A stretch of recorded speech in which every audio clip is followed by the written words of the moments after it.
Hey, it's the Deeper Dive presented by none other than SuperDraft. SuperDraft.io, or download it in the App Store. And make sure to get your $20 in free super cash when you sign up through us using the promo code Awesemo, AWESEMO. Get your $20 in free super cash when you sign up and deposit $100 or more. Boom, $20 in your account. Getting some of the nice contests they're running over there on SuperDraft.io. They start late on some nights where you have a bunch of 7 p.m. or a bunch of games after 7 p.m., which gives you the opportunity to lock FanDuel and Draftkings and then set your lineups there. They're making it easy for all of us. But over at SuperDraft, there are no salaries. It is all of the multipliers.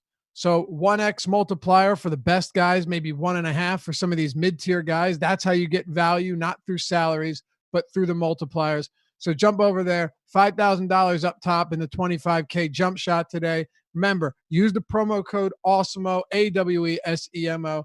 Check it out at superdraft.io or download it in the App Store and get your $20 in free super cash today. I'm Dave Lochran. With me is Adam Scher, and we just had some bombs dropped on us just a couple minutes. That's why we started a couple minutes late here. We got that news right around 5:30 and made some quick adjustments, but it's going to give us a lot to talk about despite having such an abbreviated slate. Yeah, definitely gives us a lot more to talk about. You know, like you said, wrote the deep dive article earlier and was like, wow, this slate is really straightforward. There's not a whole lot going on. Obviously, that changes a bit now that you have the top 2 point guards for Milwaukee both out. Yep. Eric Bledsoe out. Doubtful. George Hill out. Fred VanVleet out. Giannis Antetokounmpo out. It's going to be an interesting one. Not to mention, you've got the Milwaukee Bucks playing their second of a back-to-back on the road in Denver. So that just adds to the mess, but that's all right. Rather it be like this so we can, go about these 3 games and break it down live here with you guys, our viewers, our listeners. Appreciate you tuning in as always. Welcome to everyone.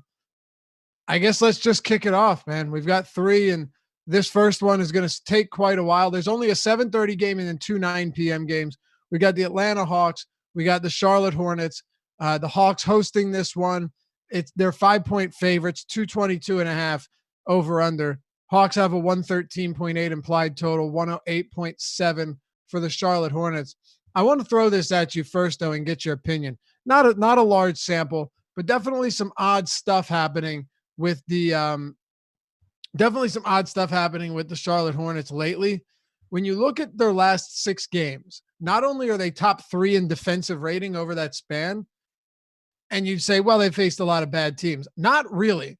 They beat Toronto in Toronto. They barely lost to Milwaukee. They just smoked the Houston Rockets. They beat the Knicks by 6, lost to the Spurs by 1, and lost to the Nuggets 2 on their final shot of the game. So their last 6 games, Adam, not only have they been competitive, they've covered all 6. They've won 3 of them outright, and they're actually surprisingly playing solid defense. How long does that last? Probably not very long, but I'm interested to see if it has any impact on – we've had kind of a weird pattern going with their center rotations where it's like every 6 games or so you get a switch between Zeller, Biyombo, or Zeller, Hernangomez, or Biyombo, Hernangomez. Kind of curious to see if they continue with that pattern.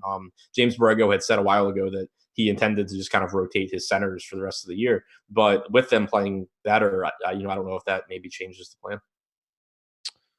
So we'll kick it off with the Atlanta Hawks first then. Pretty much everyone is off of the injury report and good to go outside of DeAndre Bembry, who's out. Scalabrine is out. But Hunter's good to go. Reddish, who exited early on Saturday, is good to go. Trae Young's good to go. They're all healthy. Let's start with the backcourt. Trae Young had a few, ugly games recently, but they've also been blown out in a number of spots. Now, outside of Nikola Jokic on this slate, you've got Trae Young, and that's pretty much it as far as your real top tier players go. No Giannis and no other guys. So no other top shelf options. What are we doing with Trae Young? I know the answer is you're going to play him, but where does he kind of fall into the mix for you among the rest of the slate and lineup construction wise. Yeah, I said the exact same thing in the deep dive article today that you just said about there really not being guys at the top. And even if you have reasons to think that a matchup isn't exactly ideal, you still have to get raw points somewhere and you need to spend Right. your salary somehow. So, the negatives for Young here are, for one, obviously Charlotte's the slowest team in the league by a wide margin. So you're losing possessions there. They've also for the season allowed the second fewest possessions per game to opposing pick and roll ball handlers, Yep. which to some extent I'm sure is caused by the fact that they play at the slowest pace in the league. Third But fewest also, points too. what'd you say? Third fewest points to ball handlers in the pick and roll as well. Yeah, and 51st percentile in points per Efficiency. possession allowed. So, to some extent that can be explained by how slowly they play, but also it seems like they're at least competent at defending against the pick and roll. So for those two reasons, maybe not the perfect matchup for Young, but you still expect if this game's competitive that you're getting 35 plus minutes. You're still talking about someone that's going to have a 34 to 35% usage rate on average and has an assist percentage well over 40%. So all of those things, when you factor in that there's no shortage of mid-range and cheap value on this slate, it's not going to be difficult to get there. And there's no opportunity cost at the top. It's still going to be, I would expect, one of my highest owned guys. There are a lot of pieces on this slate where you would have no real interest on a larger slate. Like if this was yesterday and you had 8 games, it's not to say that Trae Young wouldn't have any appeal, but he certainly wouldn't be, one of our favorite plays, at least not mine. I think it goes to what you're saying. Someone's got to score. Someone still has to give you fantasy production, especially up top where there's going to be a lot of value at the bottom. With Bledsoe doubtful for anyone just tuning in, George Hill out, Van Vliet's been ruled out, Marcus Gasol's been ruled out. So it just kind of accelerates everything in terms of not having to worry about paying up for someone. Unfortunately, there just aren't that many people to pay up for. Kind of off topic from this game, but important to the overall slate. How much, now that Bledsoe and Hill are out, and given that we only have guys like Trae Young and Jokic at the top, how many, I don't want to say duplicate lineups, but how much similarity do you think there's going to be across this slate now that it seems like a lot of people are going to get funneled into the same construction? Yeah, I think it's definitely going to be more similar lineups now than there was before. I was talking to a friend before the show about how the plays on the slate were pretty obvious, but we were talking about point guard specifically, actually. And like if you're looking on DraftKings, there were 5 guys that I had specifically mentioned to him that all were only point guard eligible that I thought were good plays. And obviously you can only put 3 of them in any one lineup. So it would at least vary things up a bit. But now you take Bledsoe out of that mix, you make it really easy to get to Young. And it's going to be a lot of very similar builds, now that you're kind of forced onto them. And the problem you kind of run into with NBA as opposed to other sports is that it can be pretty tough. Obviously, if you can find a way to build a lineup that's contrarian in terms of where you're allocating your salary, that can be beneficial. But on a lot of slates, it can be really tough to do that without just completely sacrificing, the quality of your lineup, because it's not like baseball or hockey or even football where the mid-range guys or the low-owned guys give you really the same sort of production possibilities as in those sports where it's like event driven. So it can be really tough to make contrarian builds on slates like this without just completely lighting your money on fire. Yeah, absolutely. What are you doing with guys like Herter and Cam Reddish, who Josh and I talked about it on today's strategy show? When DeAndre Hunter was out before, only a few games that Reddish played that Hunter was out, Reddish played huge minutes. Unfortunately, Hunter is going to be active today. I guess it doesn't make a huge difference, but you were getting a big discount on Reddish. I'm giving him probably around 29, 30 minutes now, opposed to what would have been considerably more. What are we doing with these wing options for the Atlanta Hawks? Not a whole lot for me. Them all being healthy, you still get healthy minutes for guys like Hunter and Herter. I still expect upper 20s, around 28 minutes for Cam Reddish, but their salaries have increased at least somewhat recently. They're still not really expensive, but I just think that there's other guys that I would rather get to. So if they're coming in at low ownership on a 3-game slate, like really low ownership, then that's one thing. But as far as guys that I actually want to be rostering, I don't really see a whole lot in those guys because, Herter loses assist opportunities and usage when Trae Young is in. Reddish loses usage playing a lot of his minutes alongside Young. Hunter's not a very productive offensive player as is. So it's pretty tough to get there when their prices are starting to slowly creep up and they're playing against the slowest team in the league. All right.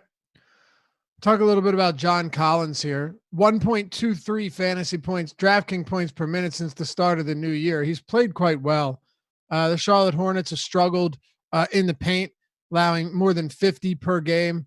Obviously, it's difficult to know what James Borrego is going to do with his center rotation, but it's hard to say that anyone here is really frightening you on the other end. But you've got Dwayne Dedmon, who made his return last time out. Clint Capella's, out. I'm assuming I can't imagine he's going to play this year. Never doesn't. Besides the point, Labissiere is out. So you've got Dwayne Dedmon. You got Bruno Fernando. Damian Jones gets, a couple minutes here and there. I don't have him playing tonight. And then you have John Collins in this front court. We'll get into the Carters and Hunters in a moment, but just talking about guys that can eat up some center minutes. What are we doing with Collins? He's $9,000 on DraftKings, which normally would be quite a bit.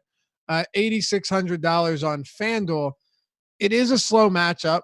It is a Hornets team that, like we both said, sustainable defense. No, they're not going to play that well, but they have looked a lot better. Is John Collins worth getting to tonight? I think that it'll really just come down to how much money you have left over in lineups, and also to where his final ownership projection is, because at 9K, I think he projects as a pretty neutral play where, he's not really overpriced. He certainly plays enough minutes and is a productive enough player that he can outperform a 9K salary in this matchup, but it's not like a screaming good value either.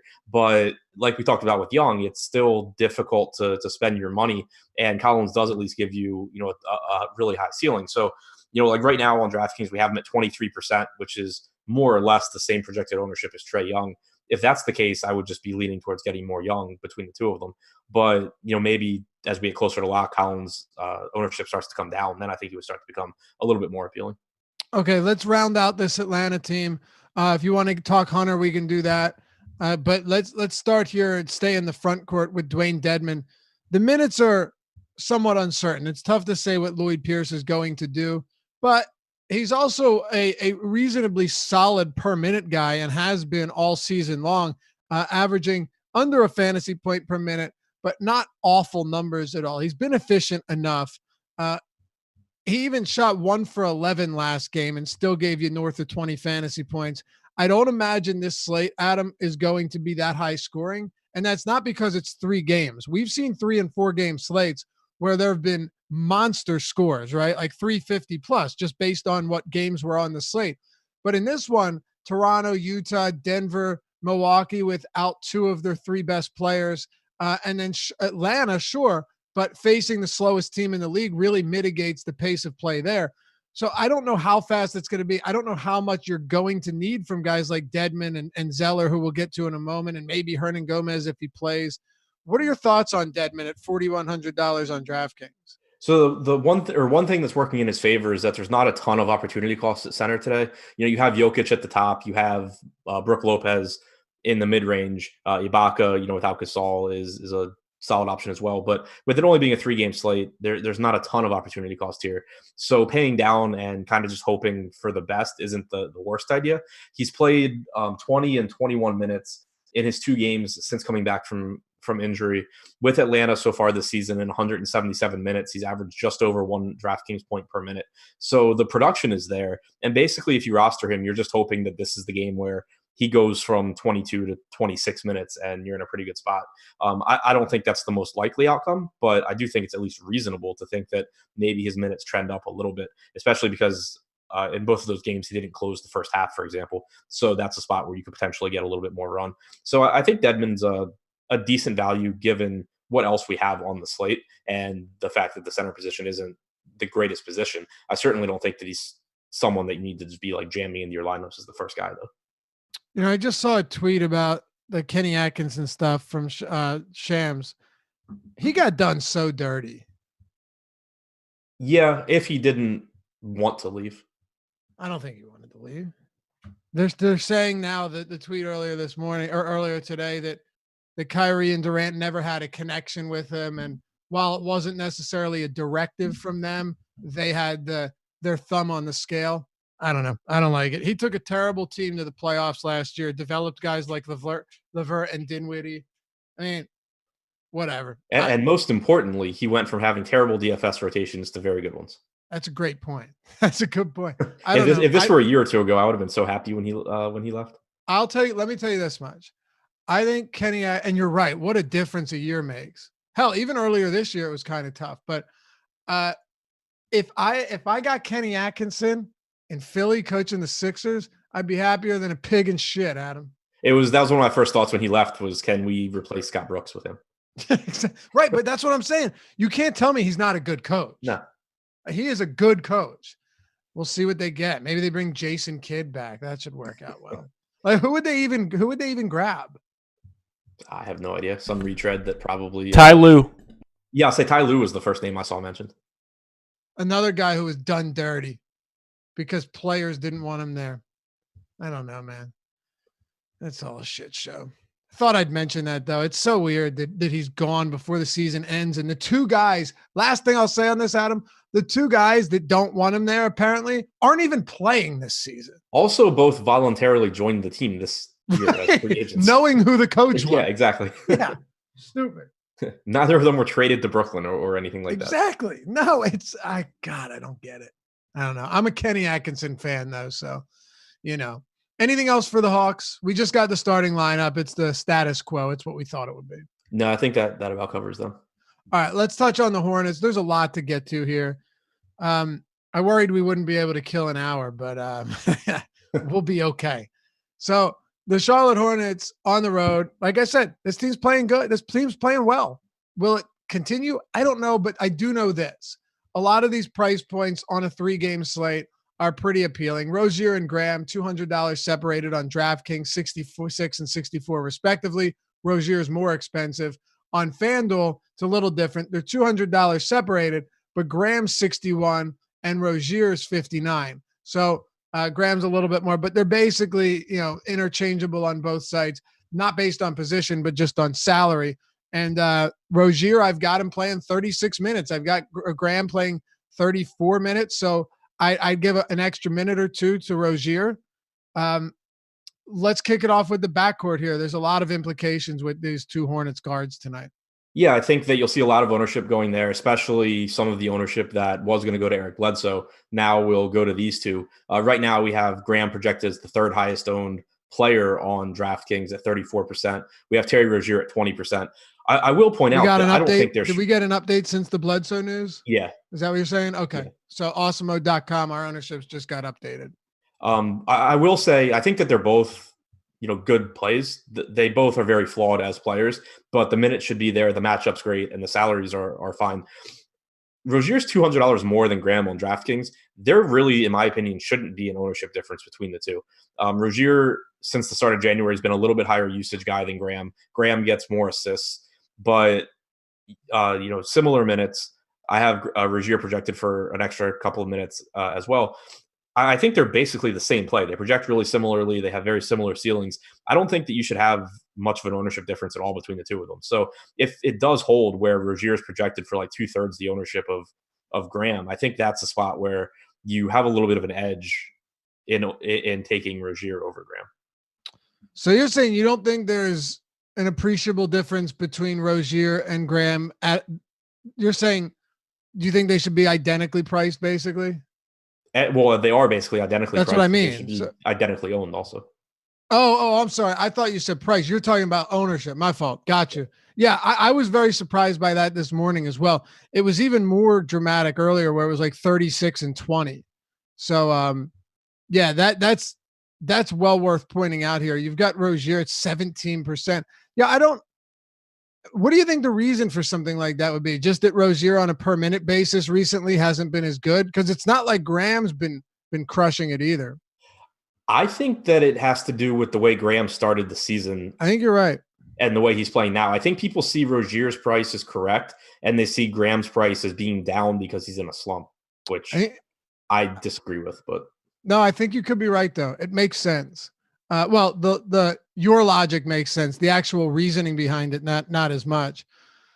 But we got to get to this whole Charlotte team because there is a lot. Outside of just Rozier and Graham, you've got guys like Miles Bridges, who was playing monster minutes. We've seen those curtailed a little bit recently, up from those 30s. But we know that Borrego's made life difficult on us from a DFS standpoint to really confidently predict minutes each day. He went from 34 or 26, 34, 34, 34, 26, 27, 34, 35, and a lot of these were close games, 32, 28, 27. So I'm just giving him 30. Yeah, I went to 30 also. And one thing to keep in mind when we're talking about the Charlotte wing rotation is that Dwayne Bacon was recalled from the G League. No guarantee he plays today, but he certainly could. And that would just be another guy that steals, potentially siphons a couple of minutes off of someone like Bridges and then, takes some minutes from like the Martin twins or something like that. But it's just one more young guy that Borrego could potentially be throwing some minutes to. Yeah, the rotation recently has been, relatively tight, right? I mean, you've got Bridges, Rozier, we'll get to Washington, Graham, all of them playing solid minutes. Zeller and Hernan Gomez, or Zeller and Biyombo, depending on how Borrego feels that day, splitting the center minutes. And then the Martins and McDaniels off the bench. So he's really running a 9-man rotation.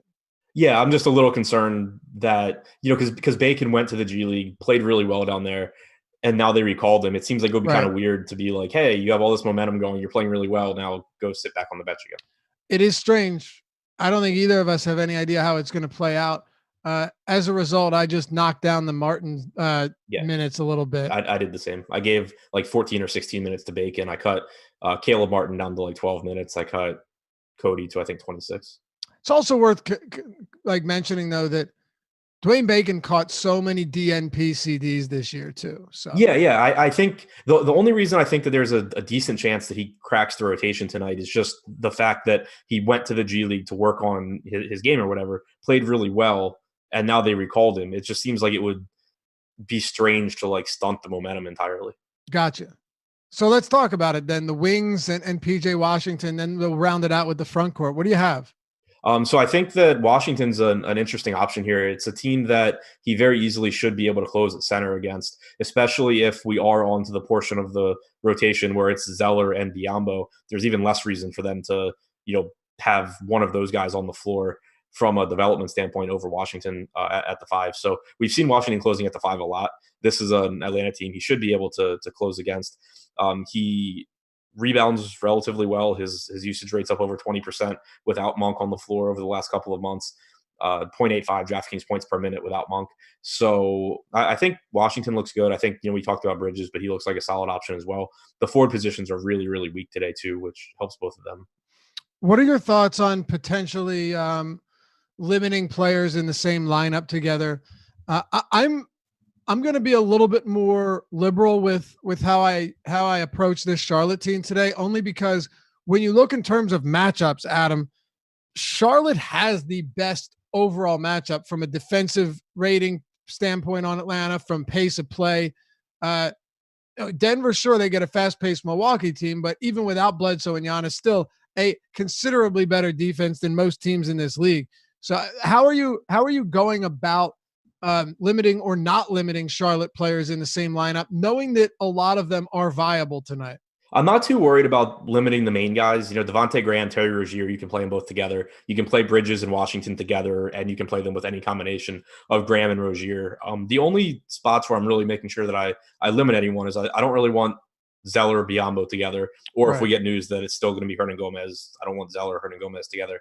I wouldn't want, I don't really anticipate taking much of a shot on any of them at their current prices, but I wouldn't want to go after more than one of the like Cody Martin, Caleb Martin, Jalen McDaniels, Dwayne Bacon, like dart throw guys in the same lineup.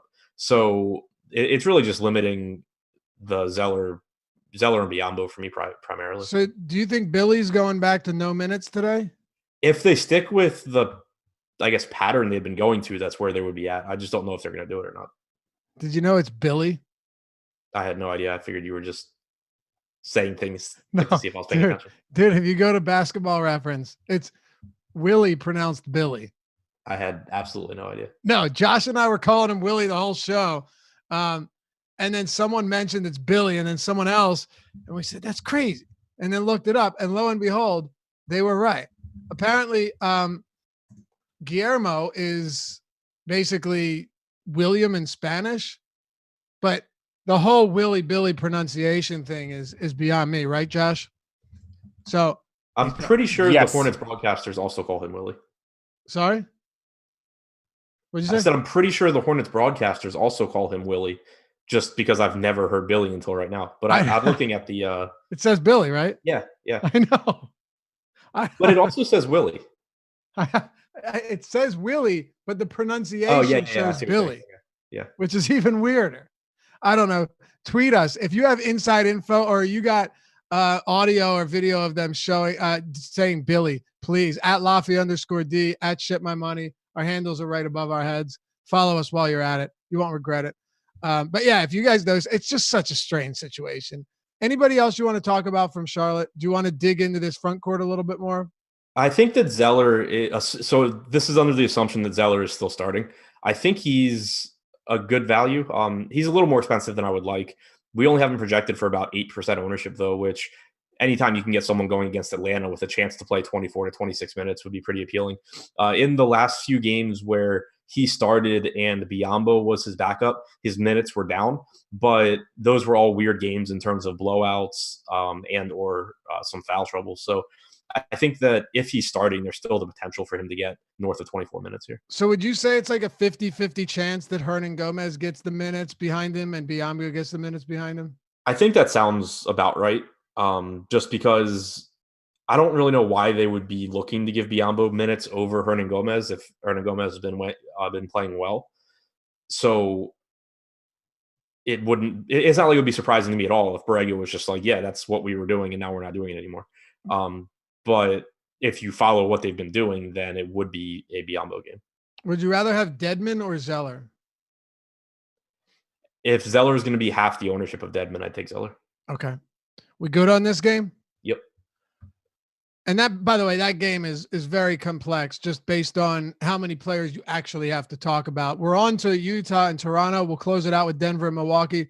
But first, if you haven't signed up for Awesemo.com yet, you can get 50% off your first week by using the sign-up code, the promo code Deeper Dive, all one word. That'll get you our ownership projections, player projections, so much more. All of our premium articles that our writers and analysts takes a ton of time and put the best premium articles you're going to find out there. The boom bust probability tool, the lineup builder, XFL content, PGA, NHL, MLB, NFL, you name it, soccer, MMA, sports betting, NASCAR, everything. If they have DFS contests, we've got content for it. Putting together some new MMA stuff, some UFC videos that you got to check out on YouTube, by the way.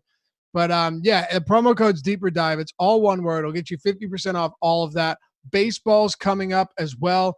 You got projections for that, ownership, the top stack tool, which is amazingly important and something that I incorporated a ton last year once discovering it. MLB, NBA, Data Central, all the information and stats you need. So check it out on our at awesemo.com/join. When you sign up and select that package, make sure during checkout to use the promo code Deeper Dive, all one word. It'll get you 50% off your first week of Awesemo Plus, Platinum, all access. And if you want that Fantasy Cruncher add-on, you can do that as well at checkout. We'll see you over there. And say what's up in the premium Slack chat as well. People talking DFS all day, all night. Utah, Toronto. Utah gets a lot of credit at home. Vegas always giving their opponent 4 or 5 points. You know, Boston 5-point dogs, they win, outright. Now you got Toronto 5-point dogs. I know they're a little beat up, but I don't see it being that way. I'm just not a firm believer in the Jazz right now, Adam. Not that has much to do with fantasy. I just thought I'd mention it. What do we do with Utah? I'll say they seem like they've been one of the more consistently disappointing teams this year as far as being able to take care of games that they should be able to. No question, especially at home where at least recently they lost 4 straight home games. That's tough to do. Yeah, for sure. As far as DFS goes, still some pretty decent pricing on these guys.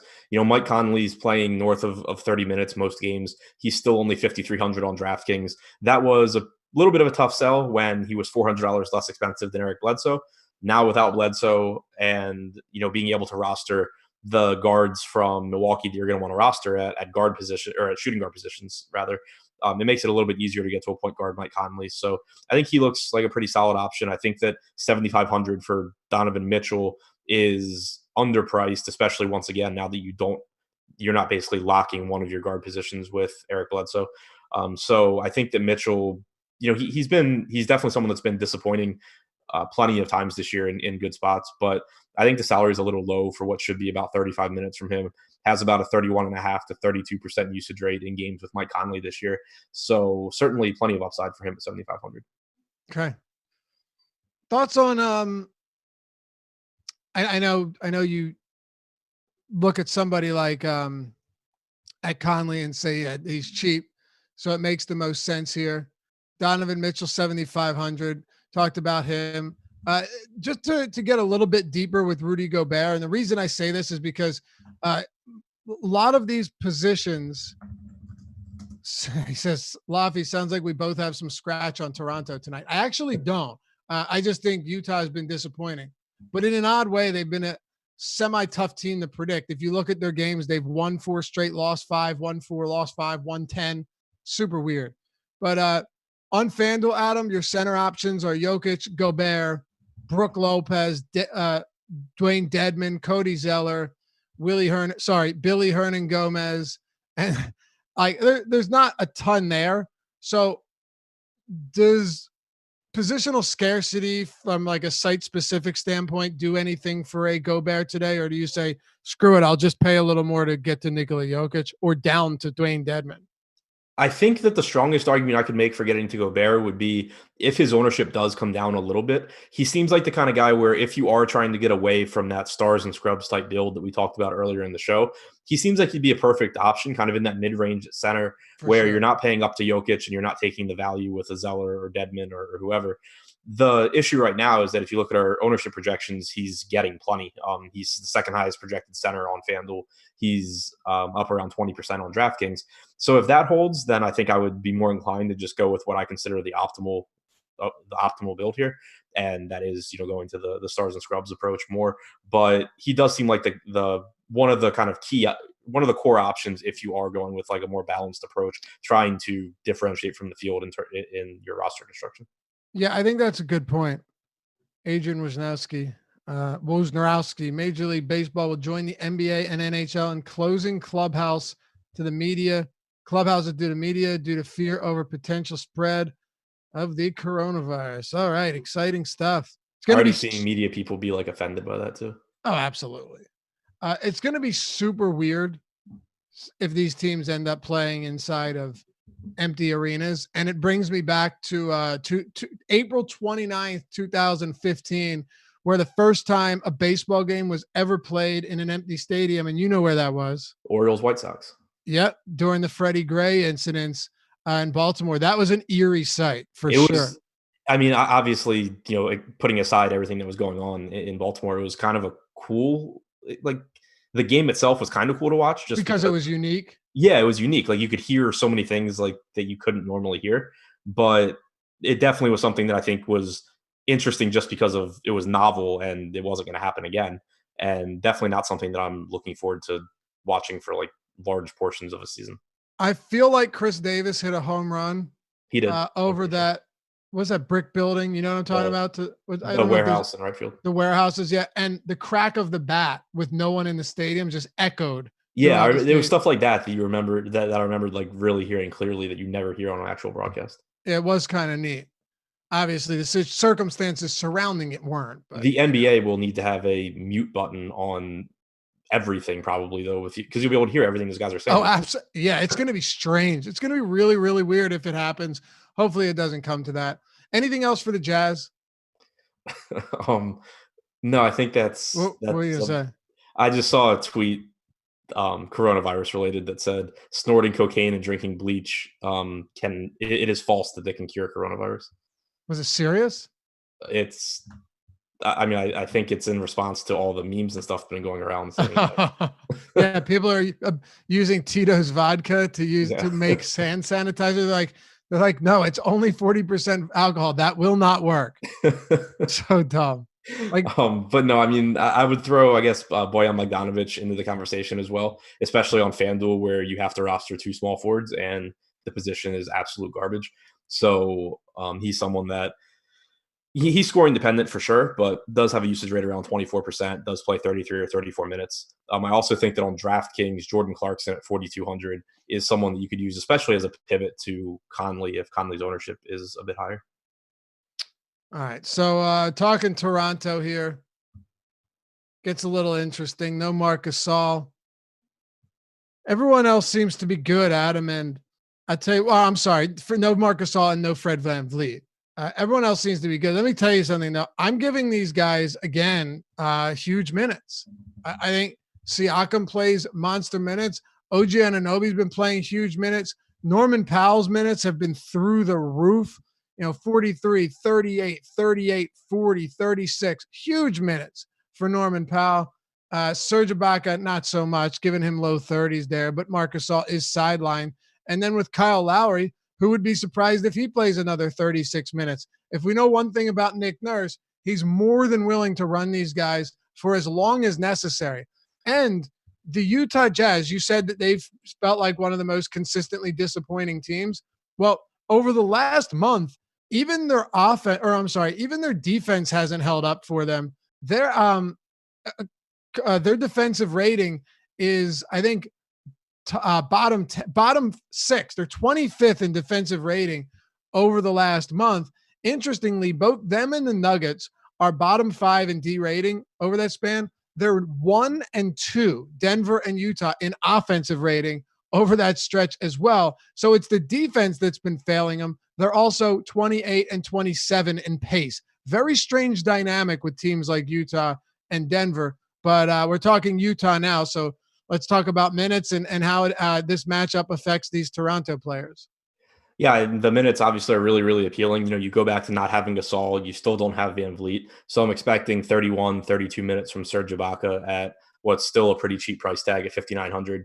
You had 37 minutes last game, or 36 minutes, sorry, for Kyle Lowry. You're typically seeing 36 to 38 minutes from him. Norman Powell played another 43-minute game.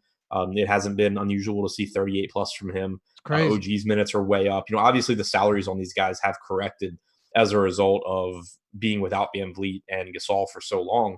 But with it being a 3-game slate and this being a team that is going to end up being lower owned than some other teams just because it's not the most appealing matchup against Utah, but more so because they're not missing guys. Their prices have already adjusted. So they're not the standout values that you have from a team like Milwaukee. They are the players that you can get to at relatively low ownership for a 3-game slate that still give you monster upside because they're still playing 38 minutes. Okay. So let's just run through them now, given these minutes. Who do we like the most for Toronto, factoring in playing time, matchup, and price tag? Yeah, I think Ibaka looks the most appealing because, again, the center position is just not that great today. He's still pretty cheap if you're expecting around 31 or 32 minutes from him. So I think he looks the most appealing. You have north of 6K price tags now on Anunoby and Powell, which clearly makes them more of just contrarian tournament plays if the rest of your lineup is chalky compared to guys that I would actually want to build around or have a large percentage of my money invested in. Lowry and Siakam are, I think, 2 higher end plays where they're a little bit overpriced, but not by that much, especially if you're just talking about trying to get ceiling into your lineup. Siakam playing most likely like 37 or 38 minutes here. We know that he's a really productive player. We know that Lowry can be. He kind of at times he loses production when he's playing with Siakam, even if VanVleet's out. But obviously still has a high ceiling. So Siakam would be, I would say Ibaka and Siakam are the top 2 guys for me from Toronto, followed by Lowry, followed by Powell and OG. Okay. So when you're looking at the bench here, you've got, it's kind of weird because Chris Boucher, I have no faith in him to get big minutes. I wouldn't be surprised if he ends up playing 13 and Hollis Jefferson plays 12 or something like that. McCaw's been getting, or should be getting, around 20, maybe 22 minutes in this spot, potentially more, but I'm giving him 22. Not sure how much of a difference that makes, Adam, because on a per minute basis, he's been god awful this season. We did have a question in chat. Actually, it seemed like a demand, but was going to do it anyway, to talk about the bench here for the Raptors with the really condensed rotations that Nick Nurse likes to run, and giving your options off the bench. Terrence Davis, Hollis Jefferson, maybe a few minutes from Matt Thomas and some from Patrick McCaw. Even on a short slate, I can't say I'm enamored with anyone off the bench for Toronto today. We literally just mentioned that their starters are all playing upwards of 40 minutes a night, not including Ibaka. Yeah, exactly. I mean, you go back and you look on March 5th, they played Golden State with Ibaka in, with Gasol and Van Vliet out. You got 8 minutes from Boucher. You got 8 minutes from Hollis Jefferson. Matt Thomas played 6 minutes. Terrence Davis played 17. Patrick McCaw played 24, which is about the equivalent of anyone else playing 5. So there's not really anything there, I don't think. Like the only thing that you could take away from the bench, in my opinion, would be hope that you get a game where Chris Boucher plays all the backup center minutes and that you get 16 or 17 minutes from him at 3,500. That certainly could be valuable. I don't think it's particularly likely to happen, but I think that out of all the bench guys, Boucher is the one that is most likely to give you a really good score. Yep. We've talked about it. He's the one that in the event that he gets the playing time can actually do something with the playing time. Right. So there's that. All right, let's move on. And hey, if you guys enjoy the show, enjoy the video and all of the work we do at Awesemo, the simplest and most appreciated way to help us out here is hit that thumbs up and like the video. It does a lot for us. It helps us get out there more, and we appreciate it. Appreciate you guys making this a part of your routine every day as well. Each and every day, you know where to find us, and we hope you keep hanging out each night. So, subscribe and hit that notification bell as well. We've got 2 down, 1 to go. This one's interesting. Already a lot of conversation in chat from this game. Denver at home hosting the Bucks. 5.5-point favorites at home, 221.5 total. They have a 113.5 implied total, 108 for the Bucks. So originally it was just Giannis out with that ailing knee. And then Bledsoe now doubtful. George Hill has been ruled out. Things begin to get a little bit interesting here, Adam, because we already know that Bledsoe with Giannis off the floor this season has been remarkably good. Now Bledsoe and Middleton have been remarkably good. Now you take Bledsoe and Giannis off the floor. Not only does it hurt Milwaukee's chances of winning, I got the Nuggets at -3 last night, so they'll surely lose by 5. But it definitely hurts them there, but it also opens up a ton of fantasy value against a Denver team that defensively has been terrible lately, whether it's in transition, whether it's in the paint, around the basket. It's been a grueling stretch against some bad teams for this Nuggets team, and it's not their offense. It's very specifically how bad their defense has played. Floor's yours. Yeah, so I think that, it is a really nice paced up spot against Milwaukee for Denver. Jamal Murray's salary's come up a little bit, but it's a matchup where I think he should be able to have success, especially you're missing, Giannis, so that does hurt the Bucks defense. Murray, I think another guy that's a little bit easier to get to because of Bledsoe being out. So I think he looks good. Jokic obviously is one of those pay-up options we've already talked about where the matchup itself is difficult. Milwaukee's a good defensive team. Brook Lopez is a good individual defender, but you have to spend money somewhere, and Jokic isn't exactly overpriced at 9,500 on DraftKings. So on FanDuel. So I think that he looks like him and Murray would be my top 2 guys from Denver, but you certainly can get into Will Barton or one of Millsap, Jeremy Grant. Yeah, I have Millsap at 26 minutes, Grant at 22. But it could be reversed for all I know. They could split them down the middle. It's really difficult to say. Because we want to get to Milwaukee and there's not a ton from Denver, just to close it out, you mentioned a few of the guys off the bench, some peripheral or even tertiary options. Could you have interest in a Monte Morris if he plays 23 minutes, or Gary Harris or anyone, just to get a little deeper into the weeds with these guys? Yeah, I was just about to say that Monte Morris, actually, I could see having some interest because he's been playing more minutes alongside Jamal Murray anyway. So you're typically seeing 22 to 24 minutes. He's someone that would potentially get a couple extra minutes if this game gets out of hand. Not saying I think it's going to, just that it's another potential outcome where things work out in his favor. He's really inexpensive, and most importantly, he's just not popular. So it's always tough to find guys that have at least some upside at a really cheap price tag on a 3-game slate, but he does give us that. So again, not a core play, but certainly not upset if he's like the contrarian piece to one of my lineups. All right. Anything else from Denver? And you know what? You're gonna say no. Let me just ask you this: how much of a difference do you see between Trae Young and Jokic, with both of them being above like the 95K mark? I have Young projected about 3 points higher. He's also a little bit more expensive. Okay. Yeah, I mean he's quite a bit more expensive, but in terms of just practicality. Okay, so here we go. The Milwaukee side of the ball. Bledsoe doubtful. I'll run it through it again. George Hill out. Giannis Antetokounmpo out.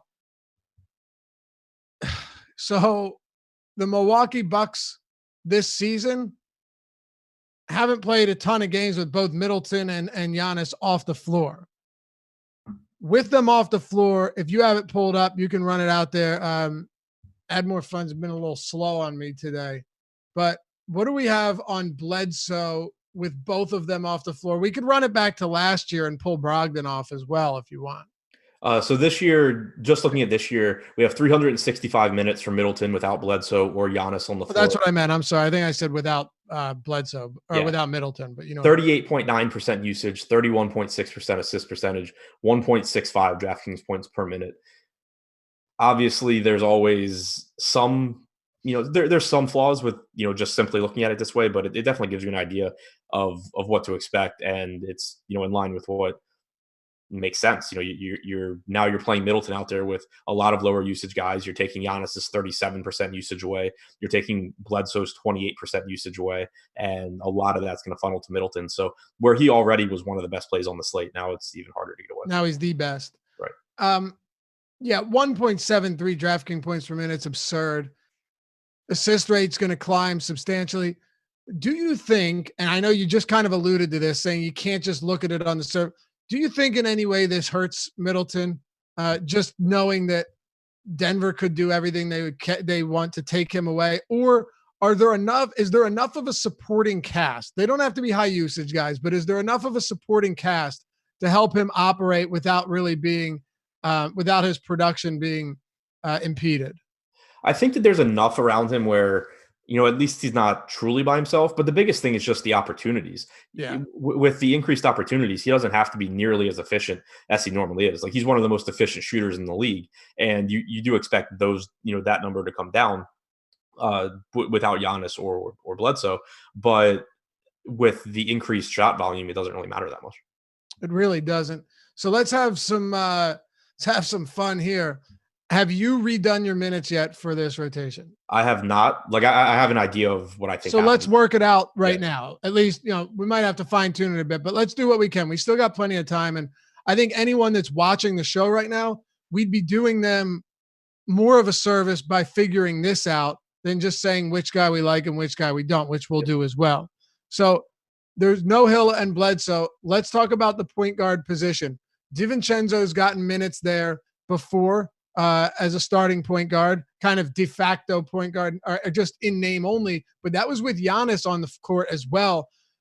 What are we doing with DiVincenzo minutes, and how much do we think Frank Mason gets on the floor, which I expect him to be in the rotation today? Yeah, I think that he will be as well. At least 10 minutes. I mean, he's got I don't think, I think that Sterling Brown will be the primary beneficiary in terms of guys that are barely in the rotation to getting more run. I was just double checking the injury report, trying to make sure that there's no none of the random non-rotation guys are on it. But where did it go? They're not. So you have Hill out, Bledsoe doubtful, Giannis out, nobody else on the injury report for Milwaukee. So I think that those guys get in the rotation. I would expect that you get either DiVincenzo or Brown into the starting lineup. They're both cheap enough where I think that they become, good values. Yeah. I mean, I would be surprised. I'll put it to you this way. If DiVincenzo wasn't in the starting lineup, So let's do this. Let's both give what we think will be the starting lineup. We know Middleton's going to be there. We know you're going to get Brook Lopez. I think Budenholzer will be fine running your son Ilyasova out there and just giving Williams more minutes off the bench. We'll assume that as well. If Wesley Matthews stays in it, it could just be DiVincenzo sliding in, and that's your only change.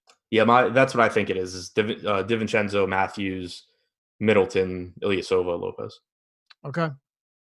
So who are our favorite plays outside of Middleton? I personally really like DiVincenzo here, but I'm not really going out on a limb. Who else benefits enough to be of legitimate value for the Bucks today? So yeah, obviously I'm with you on DiVincenzo. I think Ersan Ilyasova is potentially interesting. His salary did come up drastically on DraftKings. I'm pulling up FanDuel now. I'm guessing that it didn't. But he only played about 16 minutes yesterday. Yeah, he's still 3,600 on FanDuel. He only played 16 minutes yesterday. He hasn't really been in the rotation recently, and I don't think it was surprising how little he played yesterday, given that they have Marvin Williams now. But when you're taking, yesterday you got 35 minutes from Bledsoe and you got about 17 minutes from George Hill. So you're taking like 52 minutes out of the rotation, and we expect DiVincenzo to pick up some of that. I think that Connaughton picks up some, Korver picks up some. You could potentially get Ilyasova back up to that like 22 to 24 minute range, which at 4,600 on DraftKings, I still don't really care. But 3,600 on FanDuel, if his ownership's low, that could be a spot that you take a shot on. 5K Marvin Williams is quite pricey. Yeah, I'm not doing that. Like I expect mid 20s in minutes out of him again, but I don't see the need to pay 5K for him. Top plays from this game: Middleton. Brook Lopez actually deserves a little bit more of a mention because, not only do his numbers go up without Giannis on the floor, and I'm pulling it back up now to see how many minutes we have without Bledsoe either, but we only saw him play about 27 minutes yesterday. This is a game where I think he's going to be needed a lot more defensively. You have basically 48 minutes of Nikola Jokic and Mason Plumlee for Denver. Most of those minutes obviously going to Jokic, who leads the team in usage. So Lopez, for defensive reasons, should be needed a little bit more. You also, as a trickle-down effect, have more minutes available. So I think that it's pretty easy to expect around 30 minutes or even more from Lopez if this game's competitive. 246 minutes without Bledsoe or Giannis this year. 25.7% usage rate for Lopez as well. I would expect him to be one of the primary guys that Middleton needs to knock down shots to keep the defense off of him. So I think Lopez, I thought he was a good play yesterday. I think he's even better play today. Okay, so to recap, you have no Fred VanVleet for Toronto, no Marc Gasol. You've got no Eric Bledsoe, Giannis Antetokounmpo, or George Hill for the Milwaukee Bucks. And those are the big ones that we're dealing with today. Outside of that, Denver pretty much good. Toronto, we talked about. Utah's good. Atlanta's good. And Charlotte's pretty good. We'll wait to see if there's any news at center. But outside of that, we have a pretty good idea. Hey, there is news at center. Zeller starting, Biyombo backup. Oh, look at that. Perfect. Appreciate it. So we even got the backup center news. How about that? Okay. All right.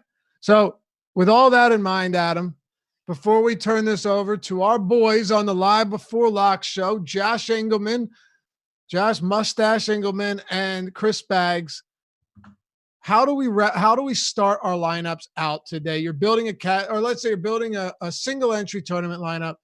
The first four guys into it are Middleton, right? Middleton. Yeah, Middleton for sure. Is Ibaka one of them? Is DiVincenzo one of them? I think I would leave the center position to kind of see where everything shakes out, because you have those guys at different price points that I think are all, good options, whether it's Jokic at the top, Lopez towards the bottom, Ibaka, Gobert, whoever. So I think I would leave that. Middleton for sure would be first one in. Then I think it would be looking to like a DiVincenzo.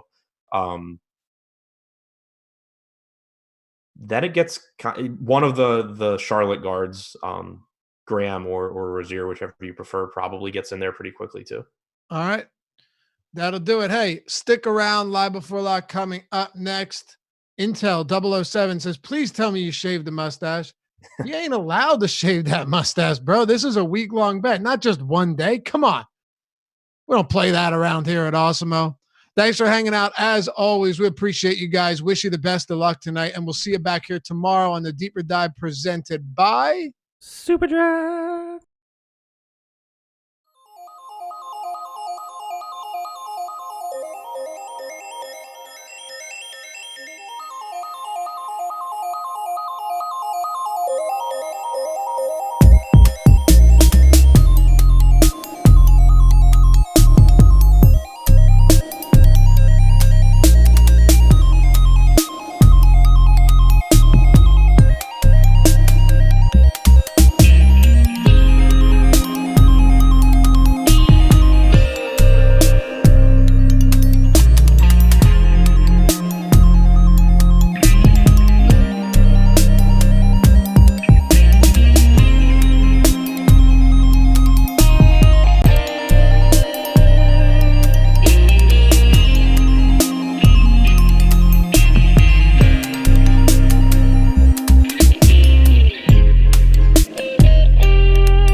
up, guys? We should be starting up now. Hello, everybody, and welcome to the Awesemo.com Live Before Lock show. Got ourselves a 3-game slate today, and one where we're probably all playing the exact same lineups, but you know what? We're going to comb over that with a fine-tooth comb. I'm Chris Spags, joined once again by my Monday buddy, the mustachioed chubster, Josh Engelman. How are you doing, Josh? How was your weekend of mustache life?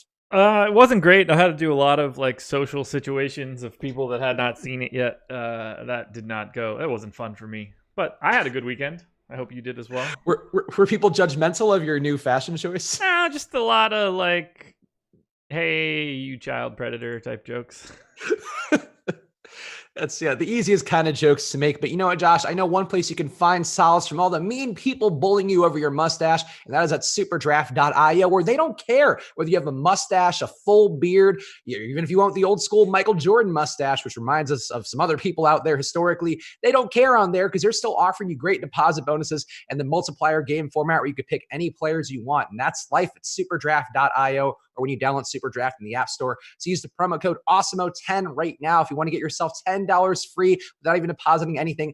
$20 if you deposit less than $100, and $30 if you deposit more than $100. So it's a sliding bonus scale there, and that money hits your account right away in Super Cash. So go check out them right now at SuperDraft.io or by downloading SuperDraft in the App Store. And there are no limits there, only winning. And Josh, we don't have any Super Draft show today. It's only a 3-game slate. Everything locks at 7:30 across the industry. But Super Draft plays, anybody jumping out to you that we can give out real fast? Yeah, let's take a peek. I haven't looked at it. Top Super Draft plays are Chris Middleton. That should be terribly surprising. I have him 11 points higher than the next closest guy. Terry Rozier, Kyle Lowry, DiVincenzo, Jamal Murray. Those are my big ones. There you go. And the Boss Man's top 5. Again, Super Draft projections actually are free today, so I'll drop that link in the chat too. I always forget the days, but it is in fact free today. So go check them out and put in the link in the YouTube chat. But the boss man's top 5 here, it looks like, are Chris Middleton, Dante DiVincenzo, Terry Rozier, Kyle Lowry, and PJ Washington. So you've gotten some super draft picks from 2 of the smartest men out there in DFS and with some of the best NBA projections. So there you go. Go build some lineups right now at superdraft.io or by downloading SuperDraft in the App Store. By the way, Monday, Wednesday, Friday. I knew that. I don't know if we were supposed to say that to them, but because then they why they just buy it then or not buy it. So I just mean like that's what it's been. I mean, I assume that's not going to be like that in perpetuity. I think it can change at any moment. So, but right now they are free. So go check them out for SuperDraft. Yeah, I wouldn't like that's not going to be like forever. For sure. No, still buy a package at awesemo.com/join with the promo code LiveBeforeLock. All right, Josh, who's the most important player on the slate? I think we're going to be on the same page here. It is, in fact, got to be Chris Middleton, right? We'd be better off talking about who's the second most important person on this slate. We shouldn't even spend we have a lot of seconds to spend, I guess, so maybe we should spend a couple of them talking about Chris Middleton, but he is the least interesting person on this slate. You should just know what you need to do.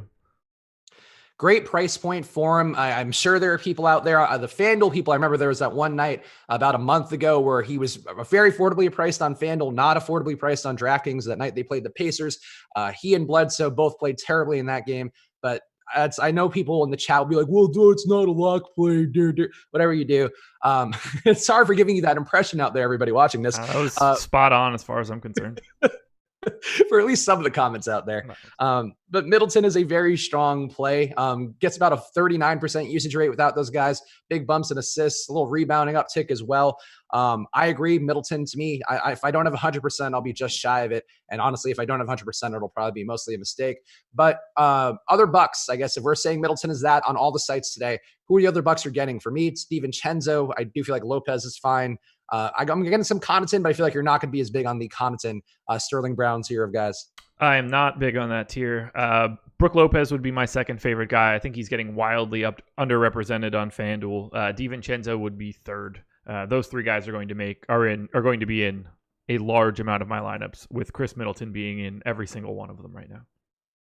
Okay. Yeah, no, I think that certainly would check out to me. I really think Middleton's a strong play. Wish he had dual position eligibility. He used to be a shooting guard and small forward on DraftKings. He's just a small forward now, but wow, really?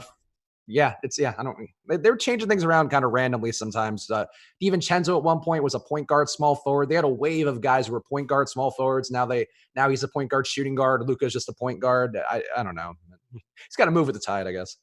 Let's see. Chris Middleton. Well, I mean, I guess he shouldn't be a shooting guard. This season, per Cleaning the Glass, 79% of his minutes have been small forward, 20% at power forward. So that's good. I mean, he should still have dual eligibility. It's just not shooting guard.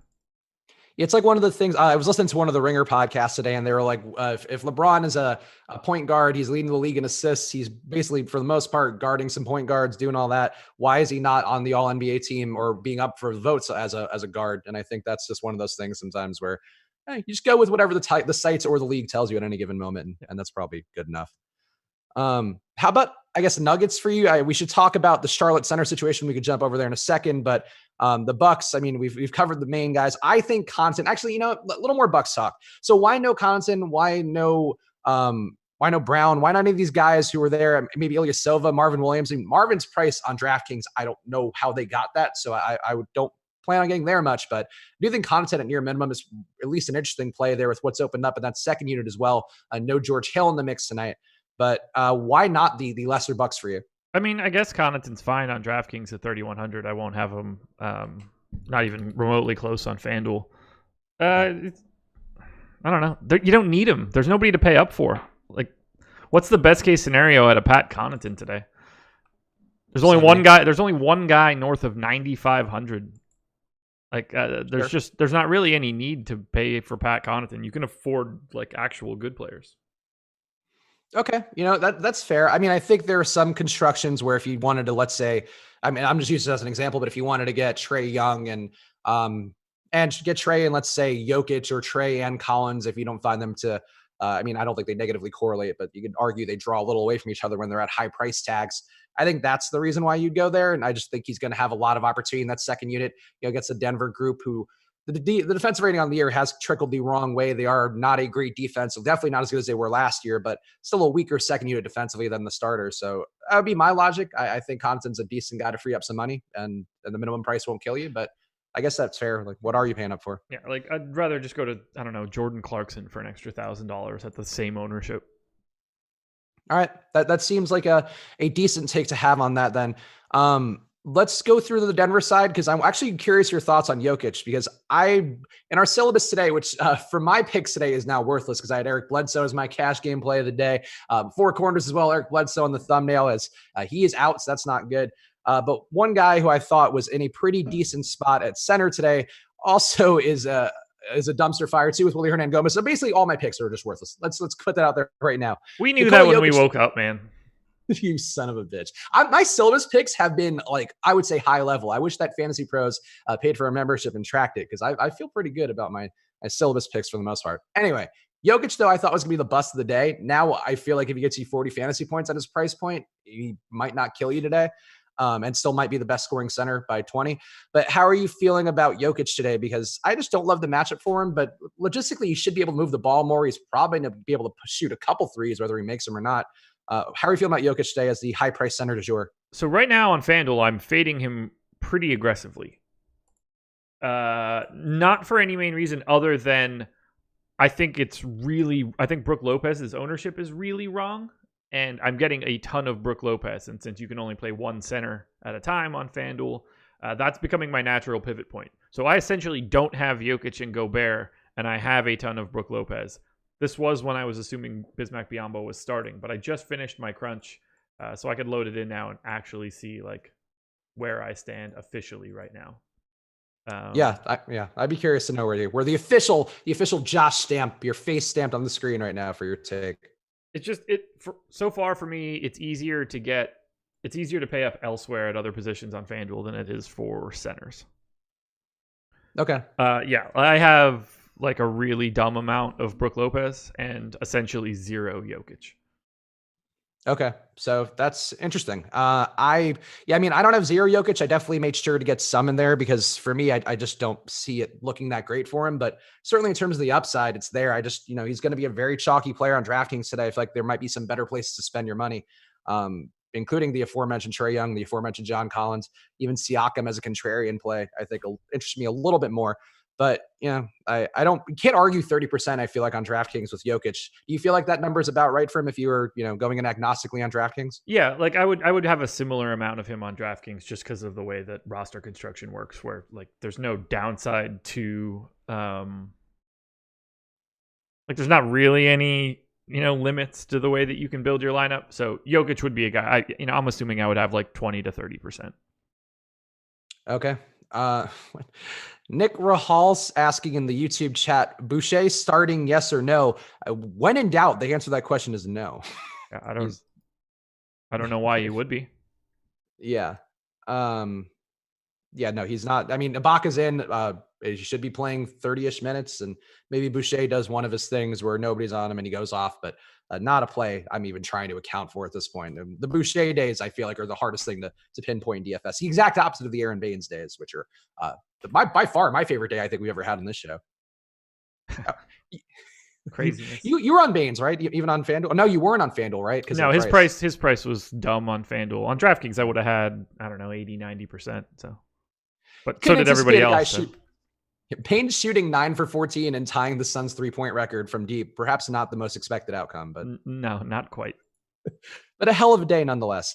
Got a couple super chats in here, one of which, where'd it go? Here we go. From William Fields. Yes, sir. We in here like swimwear. Thanks, William. That's not a question, but I just wanted to give you a shout out because we appreciate you. One of our regulars here super chatting in. And another super chat from Jack Perry for $6.90. A very nice number to give.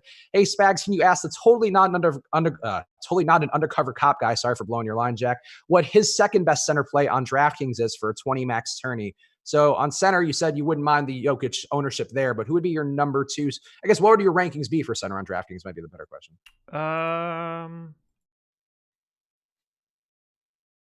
Brook Lopez, Serge Ibaka, Nikola Jokic. Okay. Yeah, no, that's about where I am too. All right. So let's talk about the Charlotte centers here because it does seem somebody lying about Trae Young out. Probably. Oh, you fight. Who's the username, guys? I don't know who said that. Anyway, yeah, no fake news in the chat because that's the worst thing you do and just a dick move. Bad karma for you and doesn't help out anybody. So if you are spamming fake news in the chat or posting it at all, don't do that because that is an instant ban and with no remorse. Oh, there we go. Matt Romeo. Bye bye. Go hang out with Lil Romeo, your brother. Miss him. Just Romeo now. The cheese, full size, appropriately sized Romeo. All right. Let's talk about the Charlotte centers here. So the news came out right before you interrupted, or not interrupted, but it helpfully interjected. Boy, funny connotations on those two phrases. You helpfully interjected during the deeper dive about the center situation here. It is now going to be Cody Zeller starting with Bismack Biyombo behind him. Expectation is Willie Hernan-Gomez is completely out of the mix at center. Zeller price is kind of appropriate. Biyombo, if he's getting 20 minutes, it's not the worst. Actually, value-wise, I guess it's still not the worst, even if he's getting 15-ish, but definitely a slimmer margin play coming off the bench, but they are both playing Atlanta here. So how would you handle the centers between Zeller and Biyombo, and do you anticipate having much of either? Yeah, I have 24% Zeller right now. Just another option. Like, he's 11% owned. I think it's way more likely that Brook Lopez or Cody Zeller are the center you need on FanDuel, and they're only representing 25% of the ownership. And to me, there's really only like 4 eligible centers. So this is mostly just a numbers game. I am getting too much Brook Lopez, and I'm going to be able to walk that back a bit. There's no need for me to play 70%. So I'm going to just be like mildly under, or not mildly under. I'm going to be pretty sizably under on Rudy Gobert, and I'm going to get a little bit more Jokic as we get there. But Lopez and Zeller are my favorite 2 centers. I always worry a little bit about, and this is something I've talked about in content before, but with Lopez, I just worry about, we're going to jump around, guys, because we got to fill an hour with 3 games. But I always worry when Giannis is out of the mix with Lopez just because he doesn't get set up as well. There are certain spots that Lopez does shoot better and does like to get the ball in situations where he gets it just the best from Giannis. And now you're taking out also Bledsoe, who is, for whatever his flaws may be, still a competent point guard. I normally would have some apprehension about Lopez, but I do think with his price where it is and just so much usage to go around, and also a Denver team too, where you'd think you'd want him out there against Jokic for the most part, probably more than you normally would. So I'm actually with you on Lopez, and I just feel like it's worth noting because I do think there's some risk to him on a normal night, but in this particular game, only playing 27 minutes last night too, that all seems like very positive for Lopez today. Yeah, I've got him in for 27 again today. I'm just a hair north of Alex's projection, so I feel pretty good about it, but I am going to walk it back just slightly so that I don't have to get 70 on 10. It's just not getting me anywhere with that sort of ridiculously high projection. Double AP saying Alex doesn't have Reddish projected as he's out. wrong. I think he's wrong. Yeah, he's in. No, like Double A. He also knows now that he is wrong. Okay, yeah. No, that was earlier today that was not in because I think Alex thought that he wasn't going to get back in there, but he's good to go. Everybody, for the most part, all the core Hawks are in those guys. All right, so Charlotte's the rest of the Charlotte side here. So we've talked about the big situation. I guess one thing that's worth hitting on because I think people may want to get cute with it, but I did see the report from that same tweet I think you saw with the Charlotte Observer reporter talking about the center situation. That Dwayne Bacon not expect to be in the rotation today. They don't want to change things around, so the Martins minutes should be safe. So talking Martins first, are you getting any of Cody or Caleb? Or, I mean, were you going to get Dwayne Bacon? I just feel like it's just worth making sure that people probably shouldn't play Dwayne Bacon today. Only guy that I would get to is Cody Martin in that scenario. I think I have him in one lineup. Let me see what his price is on DraftKings. I would probably have a little bit more on DraftKings. I think that 13% ownership that he has on DK seems pretty reasonable. Yeah, I don't love the price point on DraftKings for Cody Martin, but he's the one thing that jumped out to me. I've been trying to follow the night-to-night box scores a little more, and obviously limited sample sizes, but with some of these teams really changing around meaningfully over, especially this last 6-week stretch of the season here, when you're going to be seeing guys get ruled out and things get weird. Martin's assist rate's been up around 30% coming off the bench, and he's actually taken a lot more of Malik Monk's, like what Monk was actually doing on the floor. Kind of thought he would just be a wing who's standing out there for the most part, but he's been productive in the minutes he has. I don't love the DraftKings price, but I do think still somebody, you can get there because you got to fill, 60 plus lineups, 150 lineups for some people. Yeah. And I think in that respect, I don't mind putting Cody Martin in. Yeah, he's certainly in play. How about the guards for you? Are you feeling any Terry Rozier, Devontae Graham? Because I think I'm going to have more Graham today, but I don't find an issue with either. And I feel like Rozier, some guys, and I saw in the chat, not to single anybody out, but saying like never Rozier, never Rozier. And I feel like every time that Rozier is, people have that stance and he's just been fine. He's just in kind of a crowded backcourt with a similar player who does similar things. But Graham, Rozier, how are you feeling about those guys? I'm over the field on both on FanDuel. On DraftKings, 18% ownership on Rozier, 33% on Graham. The more likely scenario for me would be flip-flopping that, but I would probably even have more Graham than that. I like them more than the public does. I like Rozier way more than the public does. Yeah, no, I agree with you. I think both these guys are in very strong spots today. And one, too, just Charlotte, they play slow. They deliberately play slow. Talk a lot about the site inpredictable.com, which gives you a different view into pace. That's one based around how fast teams are shooting into the shot clock. It's just the beginning of February. Charlotte is shooting 15.6 seconds into the clock, which is one of the lowest marks in the league. Also, opponents shooting 14.8 seconds into the clock against them. So they kind of just drag everybody down with the defense. The deeper dive guys talked about it a little bit. Defense getting a little better, but just really a slow team that doesn't like to pace up unless they absolutely have to. So, I don't mind them ever, but I think tonight, especially playing against Atlanta, some more possessions go around. Hard for them to not get a little faster than they normally would, even though they really do. They deliberately choose to not play fast for whatever reasons. How about PJ Washington and Miles Bridges, two guys who were also priced pretty well, also seeing some upticks in usage with the Malik Monk absence recently. I'm getting them more than I would like. Awesemo's projections seem to also be pretty high on them. So how are you feeling about those two?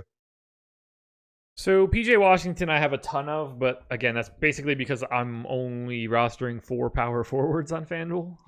So I am 2x the field on PJ Washington, and then I'm 2x the field on Bridges as well. So I'm quite heavy on Charlotte. They were my recommended team in the syllabus.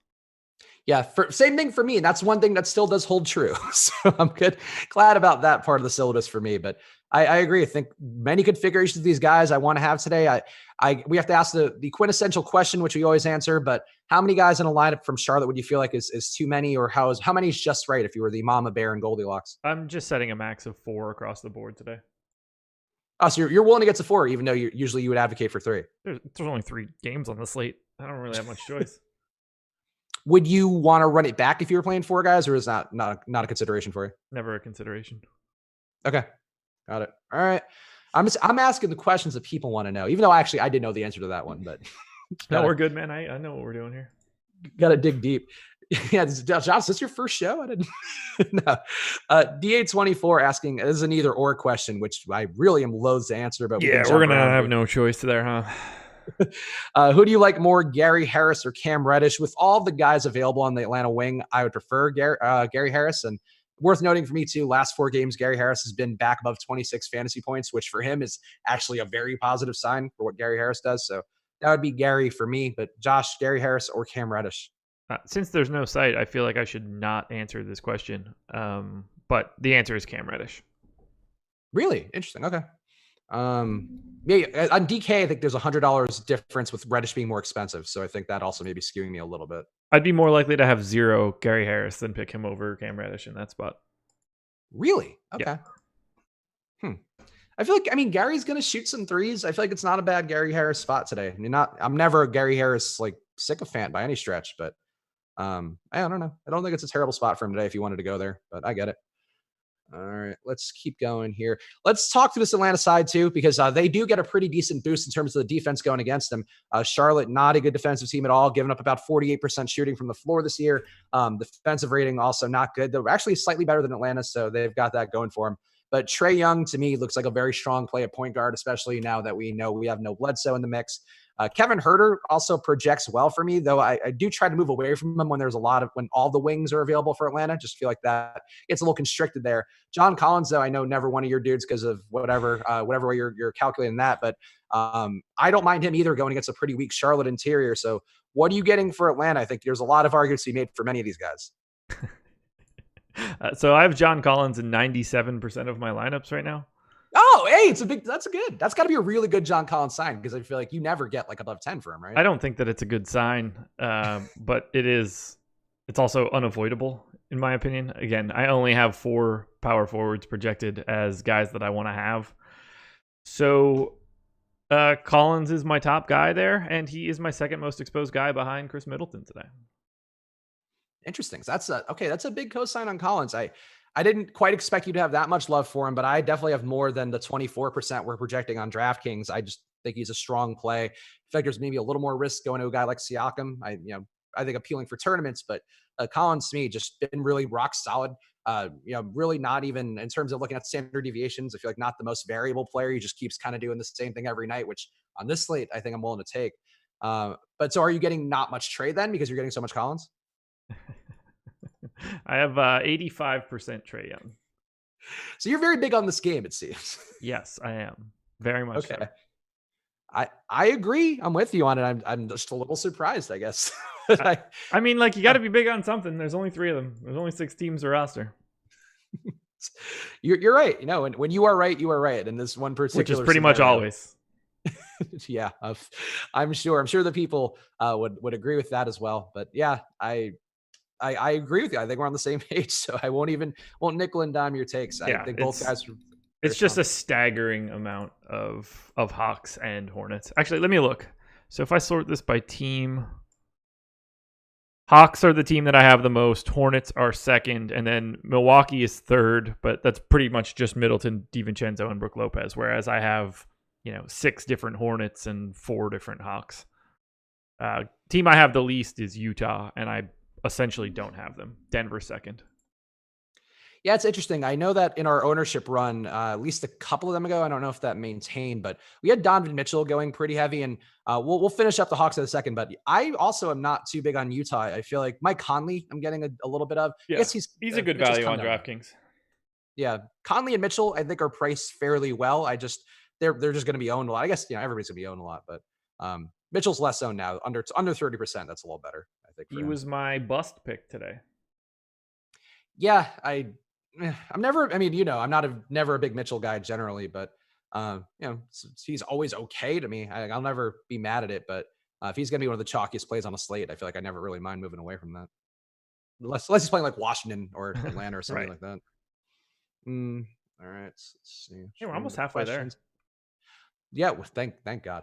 How about Atlanta's other guys here? Because we've talked about some of these guys in bits and pieces. Dwayne Dedmon too, I think, is a nice little value on DraftKings, 4,100 there. Hasn't played more than 21 minutes since getting back into the rotation, or back into the lineup after injury end of last week. So really hasn't had that much time to get there. But I think we have him projected for 24 minutes. Yeah, Awesemo has him projected for 24 minutes. I like Dedmon. I do have a good amount of Herder, even though I feel like he's a little trappy, but the ownership isn't high enough where I'm worried about it. What other Hawks do you have in any appreciable amounts besides the core 2 of Trae and John Collins? That's a good question. So I'll be over the field on Cam Reddish on FanDuel, or at least pretty close to it. I almost said Paul Millsap, but he hasn't been a Hawk for a while. I'm just trying to scan. In our hearts, though, he always is. Around 10% Kevin Herder. That's about it. So lots and lots of Collins, lots and lots of Trae Young.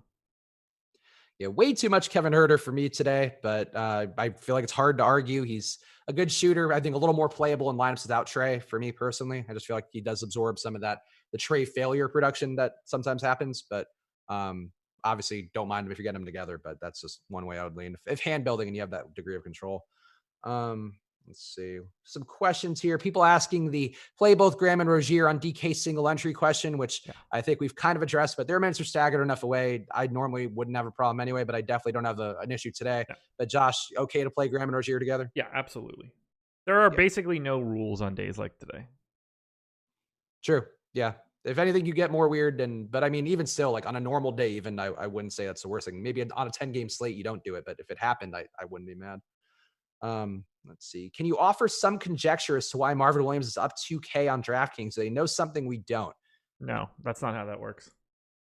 Yeah, I was wondering algorithmically what it would even be, but I think the rate though they bumped him up relative to Ilyasova doesn't make sense to me. But because Ilyasova's 46 and Marvin is 5K flat. But yeah, I don't know. I mean, nobody's going to be on him, I would think, because why would you pay 5K for Marvin Williams? You wouldn't, and you shouldn't. Yeah. Yeah, look, if you're playing 150 and you got a few Marvin Williams lineups in there just to change it up a little, he would not be in my player pool. Really? No, and he would be miles away from it. Interesting. Okay. He might be the worst play on the entire slate on DraftKings. Yeah. Yeah. No, I think you're right in that respect. It's just, I wouldn't mind, like, I wouldn't be shocked if he were suddenly in a tournament winning lineup because he was at a stupid price. Ilyasova too, same thing, where you look at the box score and you're like, oh, he played 15 minutes last game. Why would he get there? Like, it wouldn't shock me if he were in a winning lineup just for that reason, because he's different and nobody's on him and he somehow shoots more. But I agree, like on its nose, it just like, it looks like a terrible play. Like, I would play Jalen McDaniels before I played Marvin Williams. And he is much cheaper too. So Right. That's like, there's just no, I mean, in a weird way, because there's so much like additional money floating around, you can get there, but it's still Marvin Williams. It's not like he's a guy that's good as a DFS play. He's a 0.75, 0.8 fantasy point per minute guy. You need a lot to go right. Like, he would need 40 fantasy points to be viable in a GPP today. That seems lofty. Yeah, no, I'm with you on it. I think really the main logic is that you have a different lineup build probably than a lot of people, but I mean, even then, like, you're right. Going to a cheaper guy, like I have Marvin projected for 16 and I have Jalen McDaniels projected for 15. So you're talking about a gigantic savings there. Connaughton too, I would actually have looking a little better than Marvin on the same team for much less money. He would need to play an amount of minutes that like no one would reasonably project. Yeah, and he'd probably need to shoot better than he's shooting for the year and more. Yeah. And rebound better. He would need to become a different player. He'd need to be like Giannis infused for one day, and then maybe that would change it around. But doesn't seem like that's likely to happen. So not a great play at 5K. No. But on FanDuel, much different story. Like, I'm not exactly excited about Marvin Williams just in general, but he's the flat minimum. So, that's where you can get to him. I'm not getting to him on FanDuel for perspective, and he's the literal minimum. Yeah, that's actually it's a pretty interesting way to put it, because I think that does distill the issue here that he's overpriced on DraftKings by a lot. So he's $2,000 more than the minimum on DraftKings. It's a lot. There's a lot of reasons not to play Marvin Williams. Be the end takeaway out of all of it today. Questions in the Slack here. Here's one. Thoughts on Vince Carter from Eric Johnson? None. My thought is don't play him today. Yeah, no. What is he? We have him projected for Awesemo has him projected for 5.6 fantasy points. So he would have to, and also again, everybody's in the lineup for Atlanta, so he's gonna have to spike a lot more minutes and then also just be really good. And that's not something. Vince Carter also shooting 37% on the year. I mean, I know he's old, but it's kind of sad too. From the field? Actually, 35%. My bad. From the field? Yeah. And 29% from deep. He just doesn't have the lift anymore, I guess. No, perhaps not. I know he spikes those random big days, but that's when there's no power forwards and nobody on the wing. Like, it's not going to be. I don't think it would be today against Charlotte of all teams, especially. Wow. Oh my God. 45.5% effective field goal percentage. He's shooting 43% at the rim. Ooh. He's actually never been really good at that, but that's neither here nor there. And I guess too, it's kind of to talk about a comparison, and I guess now he's underneath it because of some not great shooting over the last couple of weeks. But like Chris Middleton's was at over 50%. Now he's at 49.9% shooting from the floor this year. And I don't look at true shooting in these numbers. I just take a look at that as kind of just wondering when guys are really playing weirdly or weirdly well. Like Middleton's good. That's another reason too why I wouldn't fade Middleton. Like people want to play Vince Carter. And he's really good. Really good. One of the most efficient scorers in the league this year. And he's shooting 42% from three. Yeah, he's amazing. He's been really good. I think the more interesting piece is, let me see if I can get to it quickly. I don't know if I can or not. Because Wowie was being a little weird before. I talked about this a couple days ago with Laffy. I think it was with Laffy. But, so this is Middleton. Whoops, too far. October 1st. That'll work. Middleton with Giannis off has a 33% usage rate. He's shooting 57% from two, 95% from the line, and 39% from three.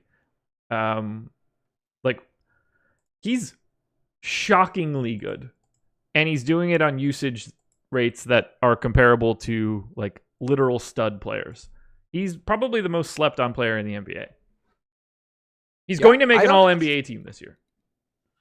I don't think that's an unfair take at all for a guy who puts up as many shots as he does to be that efficient is really something. Like, people love talking about Trey. I enjoy Trey too quite a bit. I think him shooting 44% from the floor is actually like not bad doesn't bode poorly for his future. But like Middleton, people like don't want to play Middleton, and he's just amazing. People were comparing him to James Harden. It's like he's in some respects the exact opposite of James Harden with what he's been doing on the year. Like, I like Harden too, but Harden's shooting, has a 39% usage rate almost every day, sometimes 50 when Westbrook is out. Middleton's doing what he does with like just scraps for the most part. Like, people will freak out when I say that Chris Middleton is better than Trae Young, but it is not comparable. Yeah, I mean, who would you rather have in a playoff series? I would rather have Middleton defending and being long and shooting. It is Middleton 100 times out of 100. Now, that does not mean that Trae Young cannot be good in the future, but this is Trae Young just right now as a 20-year-old point guard in the NBA. I agree with you. I think we are.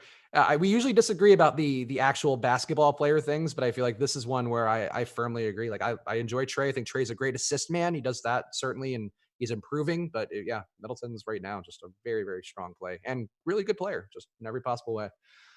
And Miguel Ra, I guess while we're talking this and stretching a little here, would you say that he's a top 15 NBA player right now? Good for healthy players only. I mean, it's going to be he's going to make an all NBA team, so it's going to be. That's a very reasonable thing to say that he's a top. It's probably a little lower than that, all things considered, but I'd say he's a top 25 guy. Yeah, I agree. I think he's definitely in the hunt for that top 15. If he has a great run here in the playoffs, I mean, I think if Giannis especially struggles again, you might see Middleton step up even more this year because he's been just playing in a whole different world. Also, our boy Makad points out, if you are a premium member of Awesemo.com, we did just get an ownership update. Let's go take a look right now. If you want to get in yourself, you're curious about the data out there, and there is a lot of data to dig into today, even especially for a short slate. The ownership projections can make a big difference. So go to Awesemo.com/join. Use that promo code live before lock if you want half off your first week of any of our weekly packages. And also, quick plug for SuperDraft, because right now, 22 minutes left, and they have about 1,000 entries to fill in their jump shot tournament with $5K up top. We talk about SuperDraft every day. We do the SuperDraft shows fairly frequently as well, but they've had Overlay. They're a newer site. That's part of their way of getting people in there. Overlay, decreased rake. But obviously, they'd love to fill the tournaments if they could, but they're making them a little bigger, stretching to try to find some ways for you guys to get bonuses on there. So use the promo code Awesemo10. Your lineup should be done nice and early today because we got all the news we needed in advance. So go to superdraft.io or download it in the App Store and use the promo code Awesemo10. That'll give you $10 free without depositing anything, $20 if you deposit less than $100, and $30 if you deposit more than $100. So a sliding scale for the bonus structure there. Use the promo code Awesemo10 on superdraft.io or downloading them in the App Store. All right. I'm updating ownership right now. Yeah, it's a nice little run of ownership we got there, just like Mama used to make. We haven't talked much about Toronto and Utah, and it is technically the game with the highest implied total on the slate, even though they're all within a 3-point range here. But, two teams that are, one that's maybe underperforming a bit. And Toronto, I guess, in recent weeks hasn't looked perfect, but some plays here that should be worthwhile. And we did hint earlier, Utah, a team that neither of us is getting a ton from. Toronto as well, kind of hard to figure out what's there without knowing. Well, I guess now, we know everything that we need to know now, but earlier in the day seemed like it would be a little bit tougher too. Ownership not coming to these guys, though, for the most part. Ibaka looks like the only guy who's going to be owned. I think he's a very strong play on DraftKings. But what are you getting out of the Toronto side here? Because there are some opportunity to go around here with bodies still being decreased for them. Yeah, so I've got 55% Lowry as of right now. Only 10% Norm Powell on FanDuel, which is making me a little nervous. 26% OG, which is pretty neutral. 59% Pascal Siakam, who's a small forward on FanDuel. Serge Ibaka, 43%. That's pretty much neutral to the field. But I don't know. I guess I like Toronto. I mean, I like the guys that you would obviously like. Right. Yeah. No, I mean, the boost for I'm looking at Pat Connaughton's stats right now, and he's getting into my head. The boost for Kyle Lowry without Van Vliet, certainly one of the more appreciable ones. Siakam as well should get a little bit there. Are you getting Norman Powell? I might have just missed you saying it, but you did his price now is absurd, but he's also been going completely nuts and shooting 21 times a game in the last two. Norman Powell is like a different player this year. I don't know what's gotten into him, but also another guy shooting over 50% on the year. So you get any of him at all? Not as much as most people are getting today. I have 10%. We're projecting him at 25. Okay.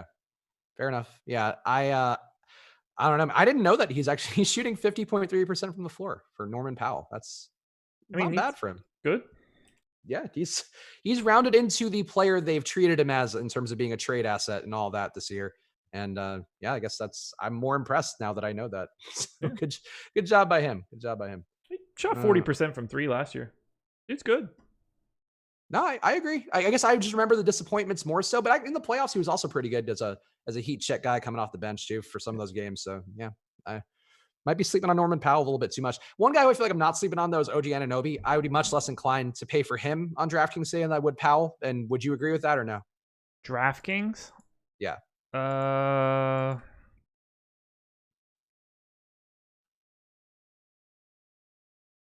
Where the hell is Norman Powell hiding? I would have more Powell than OG. Okay. So yeah, we agree there then.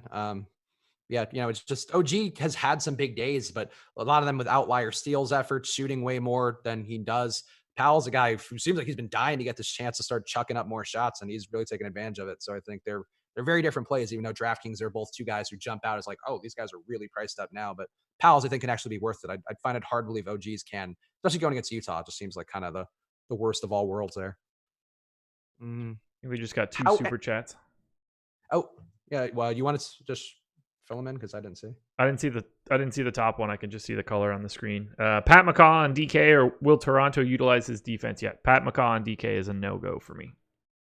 And I've got the other one, Benjamin Zhang, saying, today is the day to be against the chalk or against Josh's takes with a playful emoji to indicate he's not being mean. Fading Middleton, Gobert over Brolo, Marvin Williams over Collins. So he's making some bold takes, and those are Marvin Williams over Collins would be the boldest take, I think, if that were true, that's ever been in this chat. Brook Lopez now 21% owned on FanDuel. That has changed dramatically. Always fun in the final hour. WS saying, Spags, you'd make my day if you could crack just one Luigi joke before we go and laugh a bit. The Luigi comparison on Friday, because it was fresh off now. Like now I'm used to Josh's face and I don't even see it that often because I'm bouncing around, but he definitely does look like Luigi if he like a bootleg one where they have like one of those games that they sell at Walmart that's supposed to be like Mario and Josh is in blue instead of green because that's the way they differentiate for copyright reasons. So there you go. That's my joke for that one guy. I'd be like Luigi. You would be Luigi and his brother Maurizio, the pizza owners who go and inhabit Pepperoni Kingdom would be the way that game would go. And I would play that game, to be honest. I would like to go inhabit Pepperoni Kingdom at this point. I would love some pepperoni. I need to like not eat like shit this week, but pepperoni pizza, that idea being incepted in my head right now sounds delightful. Yeah, we got bombed yesterday, and I ate a meatball sub with pepperoni on it yesterday. So. Ooh, see, that's like a little, like that's like a meat lover's pizza where sometimes I feel like too much meat, but I would never. Just a couple slices of pepperoni adds like a little tinge of spice to it. Trust me. I might just be missing. Yeah, that might just be a blind spot. I like that idea. Yeah. I like that idea. TD is asking a question which should be near and dear to your heart, Josh. Zeller or Brook for FanDuel cash? If you had to choose between these two guys today, who would it be? It would be Jokic. Okay. Wait. So neither of the two for cash. No, I would be trying to put Jokic in. Okay, that's fair. Damn it! I said that's fair. Is that the same as fair enough? I don't know. You guys make the rule. If you're playing your live before lock drinking game, you could decide on your own. Use your judgment there. I feel like I've avoided most of the crutches today for the most part. I'm not sure though. If the question really was it Lopez and Zeller? Yeah, Lopez and Zeller. Yeah, I mean it's Lopez by a mile, but it's Jokic should be the goal. Okay. Got it. Yeah, got it. Okay. Yes, that makes sense. Ownership wise, that certainly does seem like that's more blowing that direction rather than guys like Lopez. And yeah, I see what you're saying. All right. Let's see. Lopez and Barton or Dedmon and Murray on DraftKings. We are now in the either or portion of the show. So if you want to get them in now, we'll do it. So Lopez and Barton or Dedmon and Murray on DraftKings for you, Josh. For me, it would be Lopez and Barton, I think. Lopez and Barton. You mean the other two? Dedmon and Murray.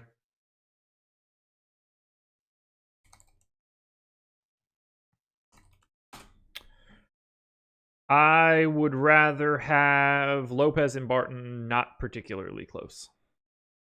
All right. So there we go. So we are on the same page there. people not realizing the slate didn't lock. No, the slate does not lock for 15 more minutes. So you're confused. That's one thing. Probably first thing to know on any given day is what time a slate locks. It's a big part of the game. For FanDuel Cash, would you go Lowry and Zeller or Murray and Brolo? FanDuel Cash. Hit me with it again. It was Lowry and Zeller or Murray and Brolo.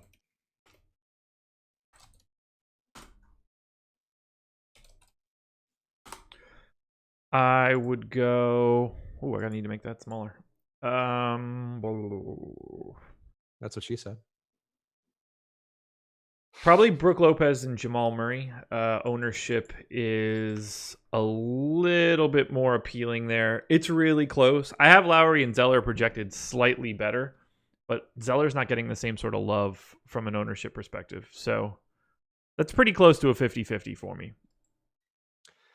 A related comment in the YouTube chat, which I'm going to read without, I assume it's an autocorrect, but Easy Money DFS saying seller sucks royally, referring to the basement part of an apartment, but I presume referring to Cody Zeller.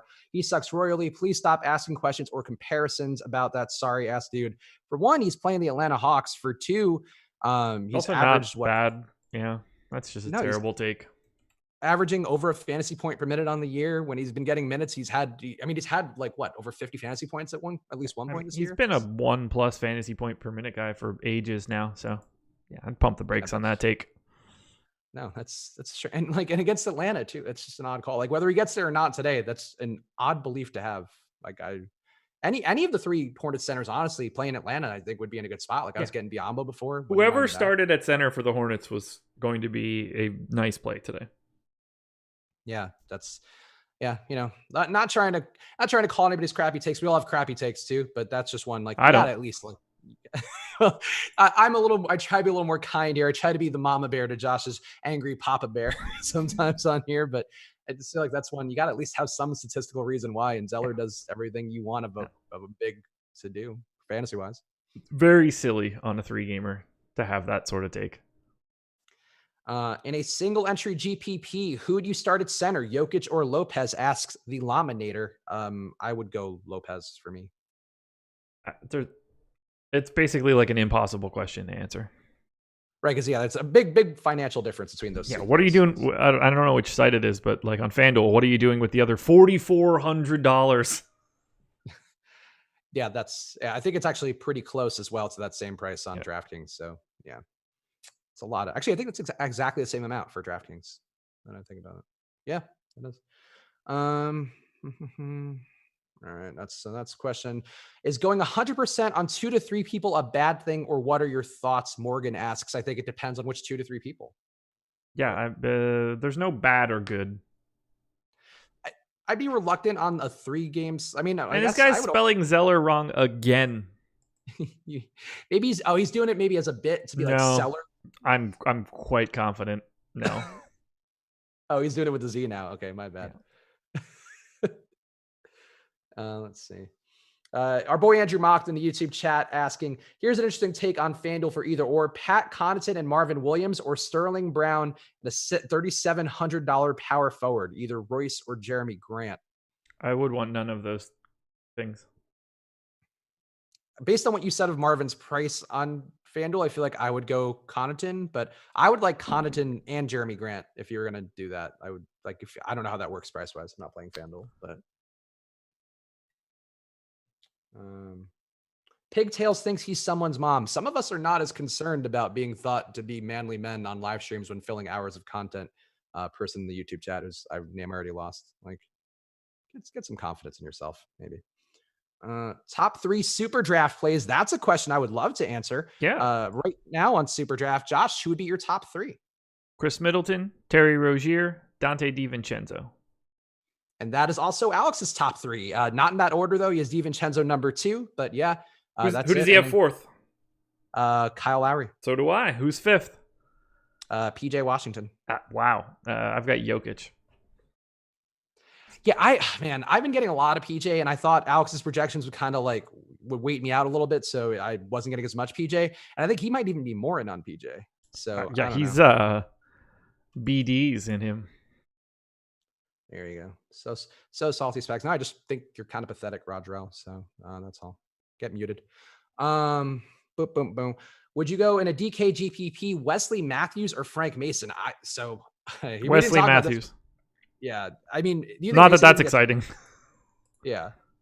At least Matthews is going to play. I mean, like you think Mason has to get some minutes, but I just don't trust him to get the full run. Yeah, I gave him 14 or something. Yeah, but yeah, it's absolutely Wesley Matthews. All right, where are we? Nothing good. Anunoby or Barton for FanDuel? We've talked a little bit about Anunoby, but would you take Barton over him, Josh, on FanDuel? Anunoby or Barton? I have more Anunoby. Interesting. Okay. I have them projected fairly similarly, but I think they should also be owned pretty similarly. And Barton is at 39 and OG Anunoby is at 22. So I'm kind of just flip-flopping those guys. Gotcha. All right. That seems like an appropriate measure to take there. Boom. All right. Any other questions I missed before on the premium Slack? Jumping around to all the chats. So if you got any questions, get them in either on YouTube or on the premium Slack. Obviously, favor and premium Slack as always. Thoughts on Jamal Murray on DK? I feel like we might have talked around him a little bit. He just a little bit lower than I would like to see it projected. The ownership does seem nice on him, though. He's under 20%. I wouldn't hate it, but I barely got there today. Josh, I would have a lot more than the public. Really? On DK? Yeah. Okay. Interesting. Yeah, I don't know. I didn't get there, but I don't know. I mean, they'll probably let him shoot because he's not a good 3-point shooter. So he'll probably get to chuck some up. And they don't like, I know people the other day, I feel like we talked about this, but Duncan Robinson, people are like, yeah, like he's going to shoot a ton of threes against Milwaukee. It's like, no, that's the kind of guy they don't let shoot threes because he's actually can hurt you. A guy like Murray shooting 35% from three on the year. I think they might let him kind of tee off there, but Barton too, I think the same thing. And they don't let Jamal Murray shoot threes, man. No, no, that's not the kind of guy you let shoot threes. The last thing you want to do is have Jamal Murray make like 2 in a row and start feeling himself. Fair. I think they do let some of the guys though who have a little bit of a false confidence go sometimes. I mean, this is totally not analytical thing. It's just eye test stuff. But I feel like sometimes they do go like, all right, you're not making shit, so just keep going. And I think that's one of Milwaukee's traits. But I mean, he's going to keep going. If they allow Jamal Murray to shoot threes, Jamal Murray will take every single one they give him and not stop. Okay, fair point. He's too good for that. Okay. And I'm not a Jamal Murray fan. Me neither. I feel like that contract is already not aged well, given some it didn't age well the moment they put pen to paper. It was a terrible idea.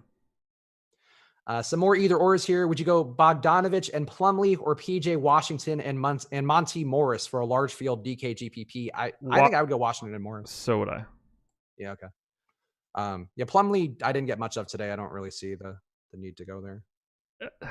It's just another one of those spots where, like, if you're playing large field GPPs and you're playing Nikola Jokic, or if you're fading Nikola Jokic, you also still want to play some Plumlee, because those two guys are like naturally connected to each other. And every time that Jokic does something bad, it's probably a good thing for Plumlee. Okay.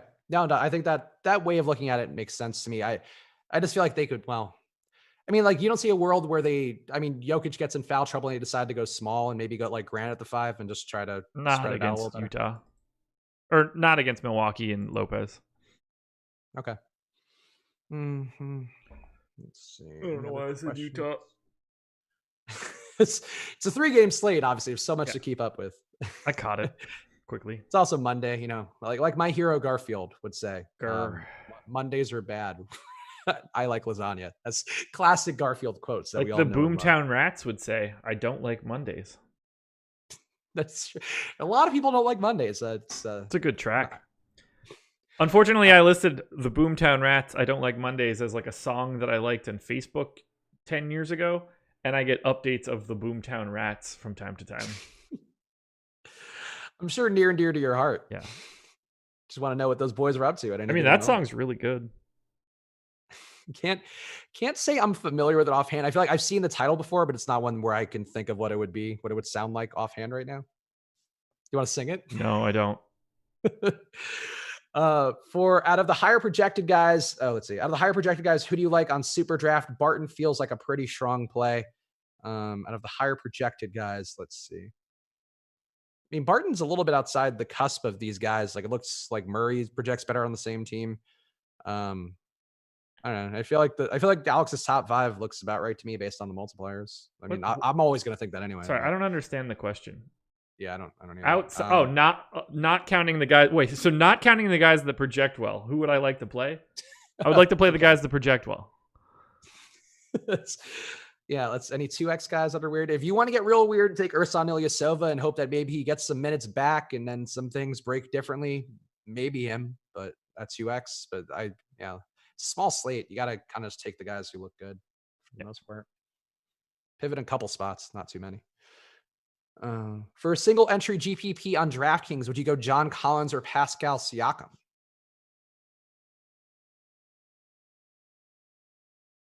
Collins. Where's the ownership?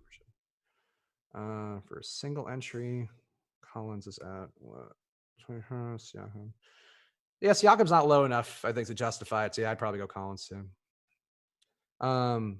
Jump on board the Murray train. I do not want to get on the Murray train, Sebi G. I'm just never a fan of his. I don't know. I could be wrong again though. But he's still projecting under 5x for me too. There's enough reasons for me not to get there too much. But for tournaments at that ownership, I get it. Dedmon and Powell or Lopez and Barton for a DK GPP. I wasn't listening. I was reading my email. Dedmon and Powell or Lopez and Barton for a DK GPP. I actually don't know. I'm not going to do the math right now, but if you have an answer for it. Probably Lopez, the Lopez duo. Okay. Yeah. I think so. I would think so too. I think Dedmon and Powell, though, I feel like if you account for Powell's recent run, it looks a little better. And Dedmon's cheap value that I like, but yeah, I think you're probably right. Definitely a safer play, Lopez and Barton, I would say. 2 minutes and 45 seconds, everybody. Is Lopez a super draft play, or who is the optimal center? To me, it's Jokic. It looks like for Alex, it's Rudy Gobert. But Jokic is not far behind. Yeah, for me, it is. I have Jokic 5th overall. I have Gobert 10th. So, I mean, obviously close. Right. Yeah. Right. Where'd that question go? Trey and Lopez or Ibaka and PJ Washington? Which that's it. I have honestly tons of all 4 of those guys and no site given. So I guess that also doesn't help. But Trey and Lopez or Ibaka and PJ Washington for whatever site comes to your mind, Josh. Trey and Lopez. Okay. Damn it. No. I'm so excited to eat dinner. I am too. Now we talked about pizza and about your meatball sub with pepperoni on it. I feel like there are a lot of things we've discussed during this show that I would now really like to eat today.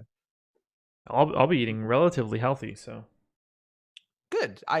It's about that time of year where you got to start really thinking about that. I guess on the East Coast, it's still cold enough where you could justify. Oh no, dude! It was like 65 and bright blue skies yesterday. We are smack dab in the middle of like this probably 6-week stretch where this is heaven on earth.